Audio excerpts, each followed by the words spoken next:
ओम।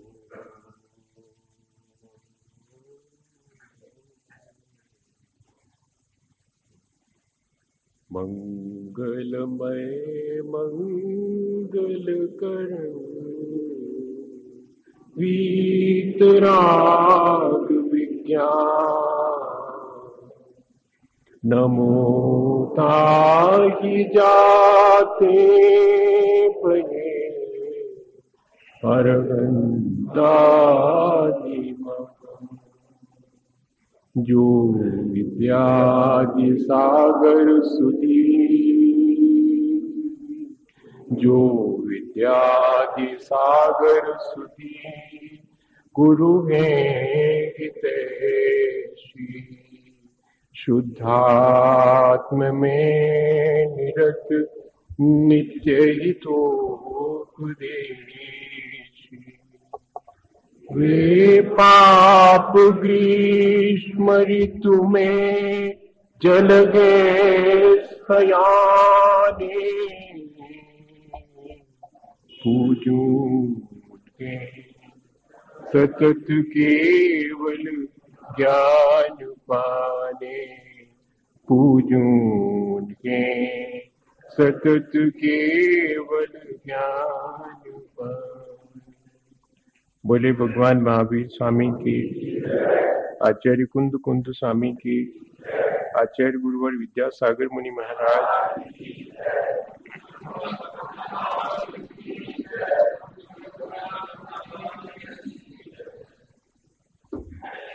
हम लोगों ने पिछले दिनों अपने जीवन को अच्छा बनाने की प्रक्रिया पर बहुत प्रकार से विचार किया है और हम लोग अब इस बात पे विचार कर रहे हैं कि यदि हमारे पास बहुत थोड़ा सा ज्ञान है और हम बहुत बड़े बड़े व्रत नियम संयम का पालन नहीं कर पाते हैं, तो यदि हमारे जीवन में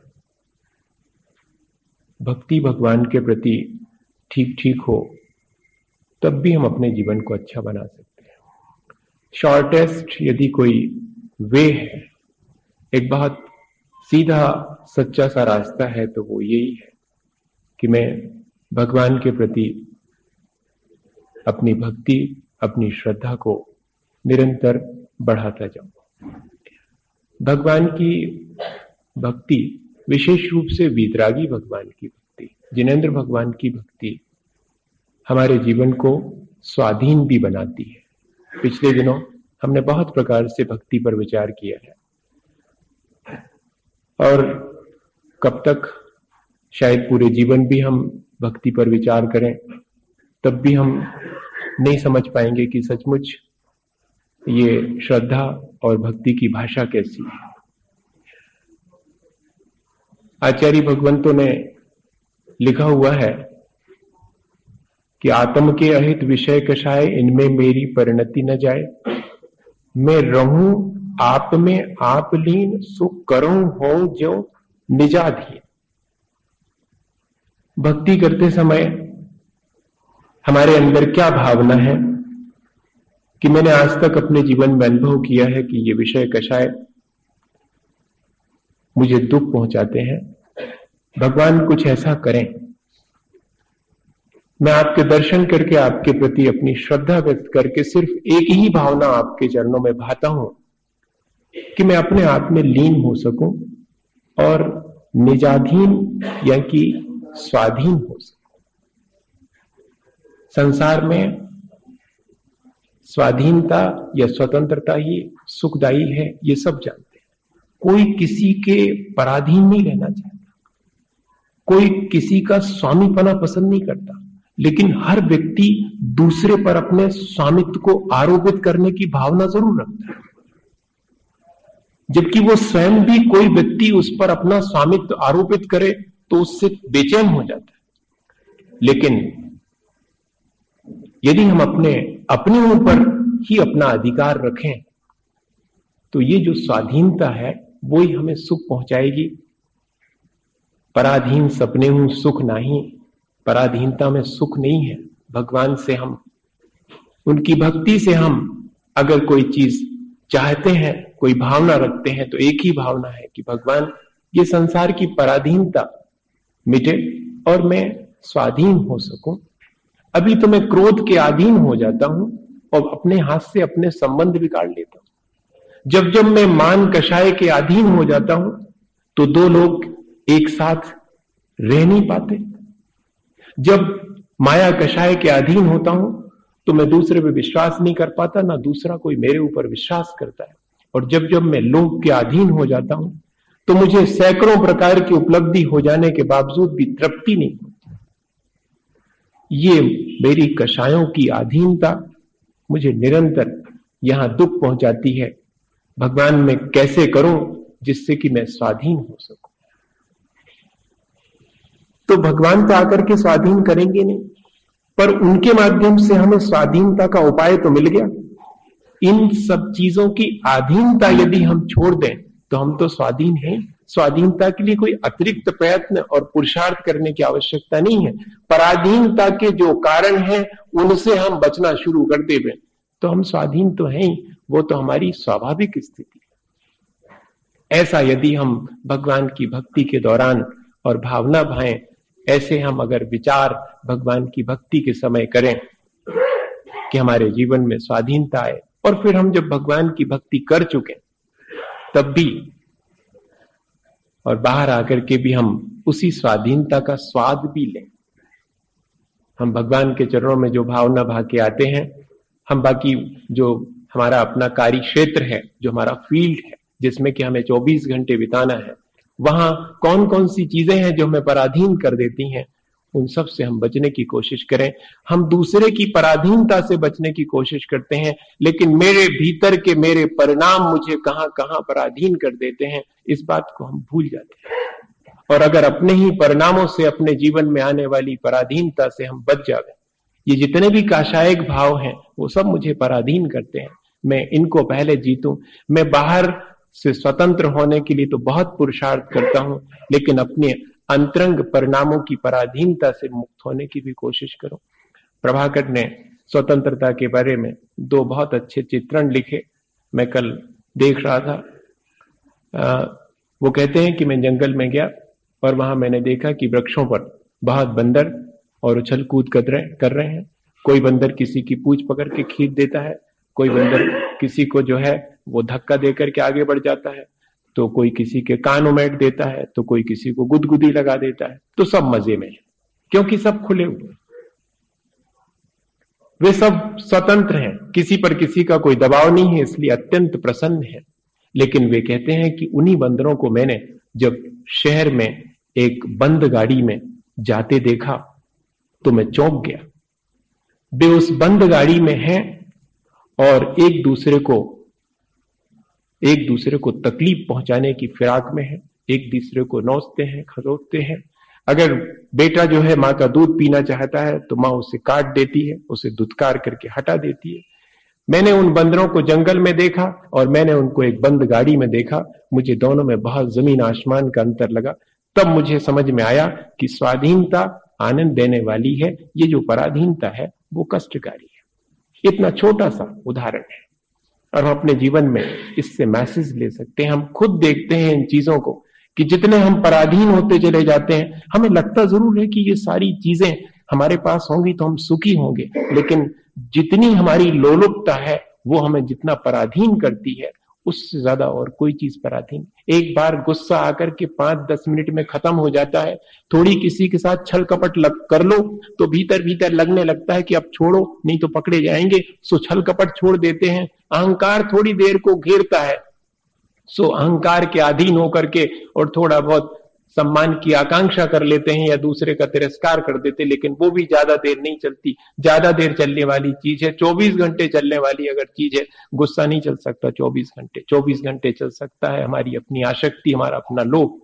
सबसे ज्यादा अगर हमें पराधीनता है तो एक ही चीज की पराधीनता है, ये चाहिए, ये चाहिए, ये चाहिए, सब चाहिए और दिन भर चाहिए, 24 घंटे चाहिए, सोते जागते हर अवस्था में चाहिए। और ये अधीनता नहीं समझ में आती, लगता है कि ये सारी चीजें होंगी तो मुझे सुख मिलेगा, लेकिन ये सब अपने हाथ से अपने आप को पराधीन बनाने की प्रक्रिया है। हम जितना अपने इस लोभ को कम करते चले जाएंगे, जितना हम अपने इन कषायों को मंद करते जाएंगे उतने हम स्वाधीन होते जाएंगे। भगवान की भक्ति हमें स्वाधीनता सिखाती है। आज हम अपने उतने सारे भक्ति के विचारों में एक विचार और डाल लें कि आज हमने सीखा कि हम धीरे धीरे करके भगवान की भक्ति से अब हम पराधीन नहीं होंगे, अब हम स्वाधीन होने का उपाय करेंगे। हम भगवान से मांगते हैं कि हमें ये चीजें दे दो, हमें ये चीजें दे दो। अब हम विचार कर रहे हैं कि ये चीजें लेकर के करूंगा क्या, ये तो और पराधीनता का उपाय हो जाएगा। मैं तो भगवान के सामने भक्ति करते समय यही कहूंगा कि मेरी ये पराधीनता आप ले लो, मेरी पराधीनता हटाओ, मैं सब चीजों को छोड़ करके अपने उस स्वाधीन स्वभाव को महसूस कर सकूं।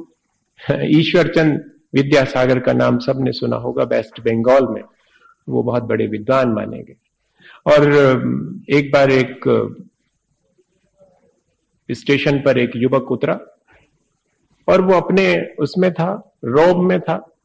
पढ़ लिखने के बाद आदमी को लगता है कि जैसे कि बाकी सब तुच्छ हैं, अहंकार आ जाता है, पता नहीं किस किस तरह के अहंकार आ जाएं। वो उतरा और उसने कुली को आवाज दी, लेकिन वहां उस छोटे से स्टेशन पर कौन कुली था। 2-4 दफे आवाज दी तो ईश्वरचंद विद्यासागर वहीं टहल रहे थे। वो देहाती जैसे कपड़े पहने हुए थे, कोई ज्यादा दिखने में बिल्कुल ऐसे ही लग रहे थे। तो आकर के जैसे ही पास में आए तो उस युवक ने सोचा कि ये कुली है, तो उससे कहा तुम लोग बहुत आलसी हो गए, उठाओ ये मेरा सामान उठाओ और ले चलो। तो वो कुछ नहीं बोले, उन्होंने सामान उठाया और चल दिए उसके पीछे पीछे। और जब युवक अपने घर पहुंचा तो पिता ने दरवाजा खोला तो पिता तो दंग रह गए, सामान कौन लिए हुए है वो तो पहचानते थे, युवक नहीं पहचानता था। हम अपने अहंकार में दूसरे को कहां पहचानते भैया, हम तो अपनी पहचान बनाने की कोशिश करते हैं कि हमें सब पहचाने, हम दूसरे को हमेशा दुत्कारते ही रहें, हम दूसरे का तिरस्कार करते रहें। ये तो मान कषाय का खेल है और इसके अधीन है, सब अधीन है इसके।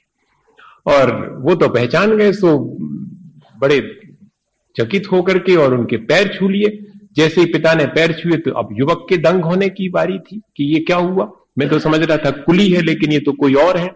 तो पिता ने कहा कि पैर छुओ बेटे, ये बहुत बड़े विद्वान बंगाल के ईश्वरचंद हैं ये। पुत्र तो अब क्या कहे, पैर छू लिए कि कुछ संबोधन दें। तो उन्होंने जो बात कही कि हम इस स्वतंत्र देश में बैठे हैं, हमें कम से कम इस स्वतंत्रता का लाभ लेने के लिए अपने सारे काम अपने हाथ से करने के लिए प्रयत्न करना चाहिए, स्वावलंबी होना चाहिए, स्वाधीन होना चाहिए दूसरे के।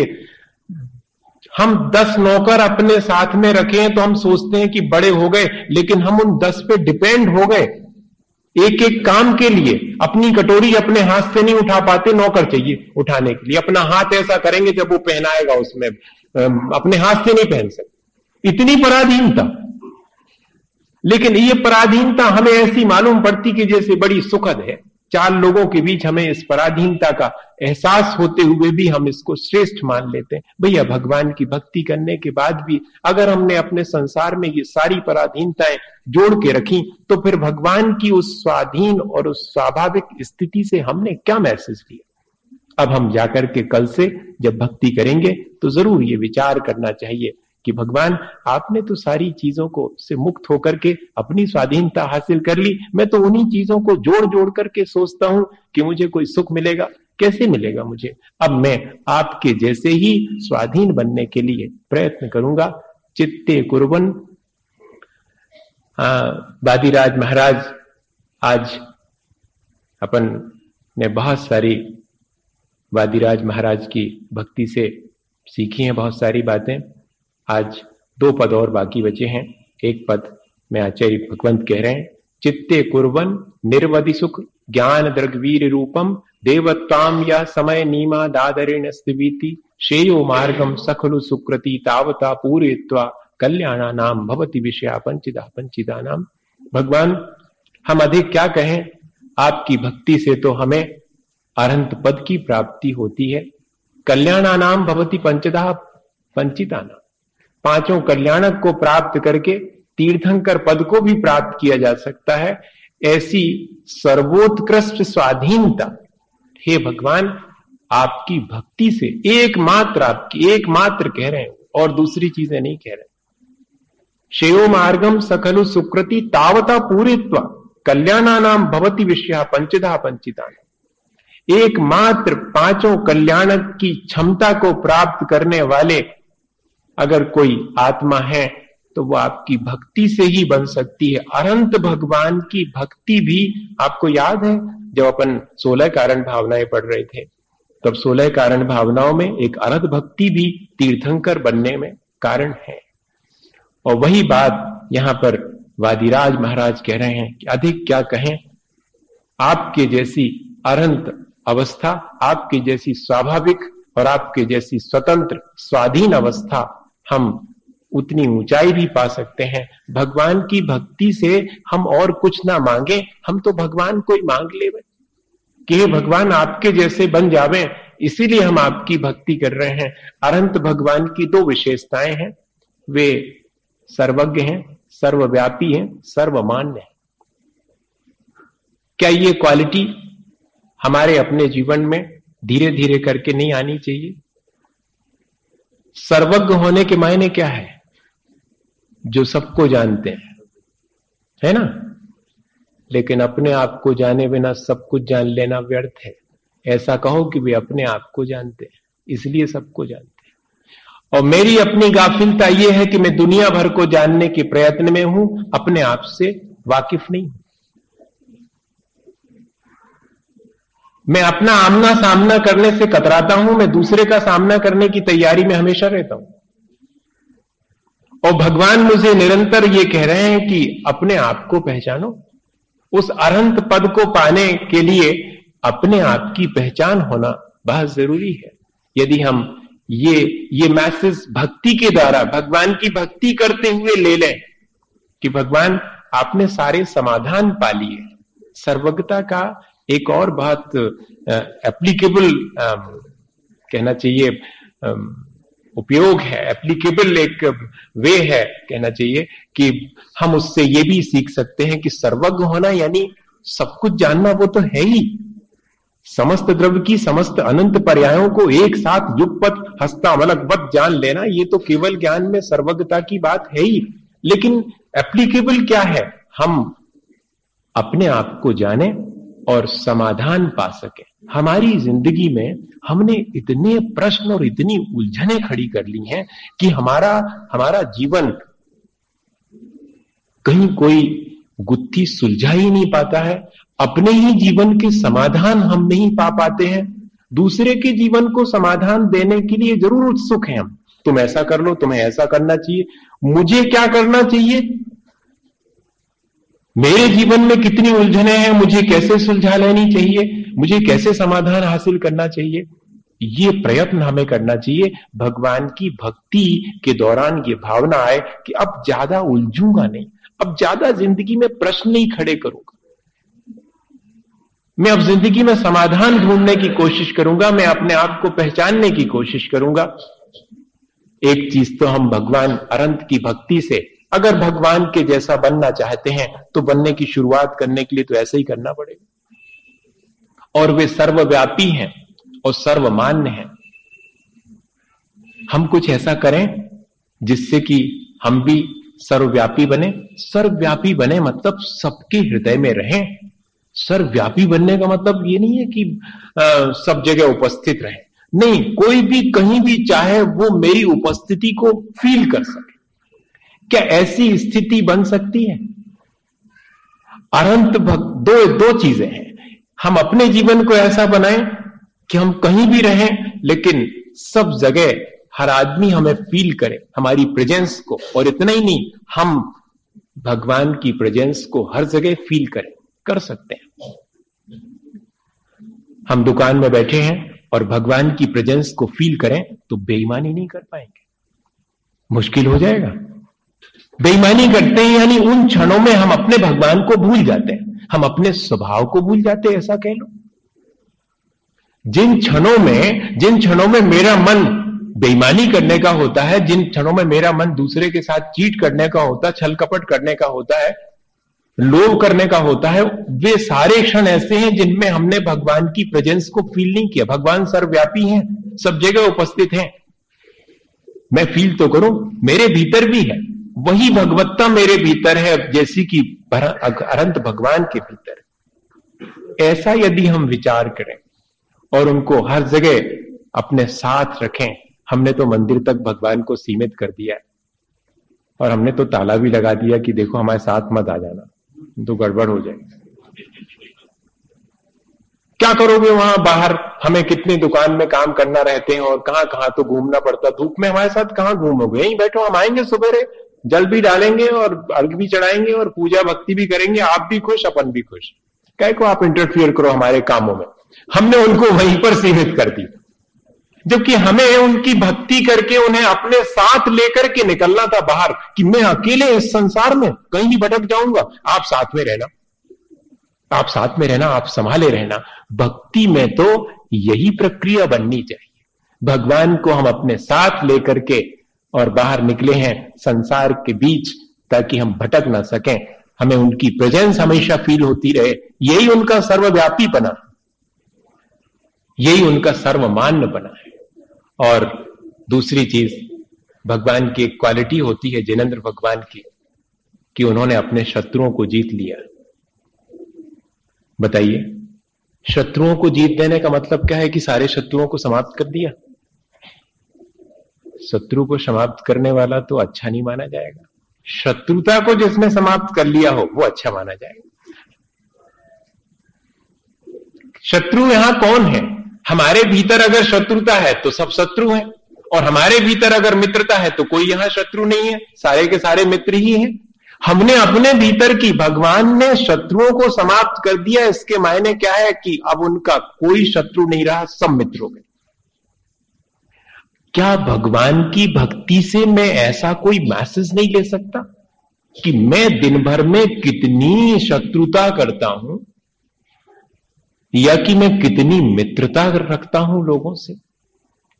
मेरे कितने मित्र हैं, कितने शत्रु हैं, ये नहीं, मेरे भीतर कितनों के प्रति मित्रता है, मेरे भीतर कितनों के प्रति शत्रुता है, द्वेष है, इसका विचार कर लें हम। और कोशिश हमारी ये हो, सारे दिन भर कोशिश हो, जब तक कि फिर से भगवान